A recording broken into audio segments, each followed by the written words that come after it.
শাস্তি স্বরূপে আজকে আমার ছোট ছেলেকে গোসল করে দিলাম। আসলে গোসল করার কারণ হচ্ছে ও অনেক ময়লা হয়েছে ইদানিং। আমিও তেমন ব্যস্ততার কারণে ওর ঠিকঠাক করতে পারিনি। কারণ হচ্ছে ওর গায়েও অনেক জায়গায় জট বেঁধে গেছে। যেহেতু এক্সোটিক ক্যাটের অনেক পশম বড় বড় হয় বা লং হেয়ার হয়, সেক্ষেত্রে হচ্ছে ওদেরকে প্রতিদিনই হচ্ছে ব্রাশ করতে হয় বা গ্রুমিং করতে হয়। তো আমি বেশ কিছুদিন ব্যস্ততার কারণে ওকে গ্রুমিং বা ব্রাশ করিনি, তার জন্য ওর পশমগুলো একদম লালচে ভাব চলে আসছে, প্লাস হচ্ছে ওর পশমগুলো জট বেঁধে গেছে। তার জন্য হচ্ছে আজকে আমি ওর গোসল করে দিছি।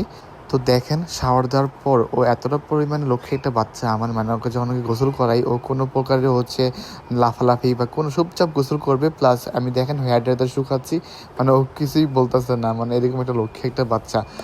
মানে মানুষের বিড়াল গোসল করাতে গেলে বা হেয়ার ড্রায়ার সাউন্ড শুনলে এমনিতে লাফালাফি এগ্রেসিভ হয়ে যায়, বাট না, ও অনেক শান্ত একটা বাচ্চা, মাশাল্লাহ।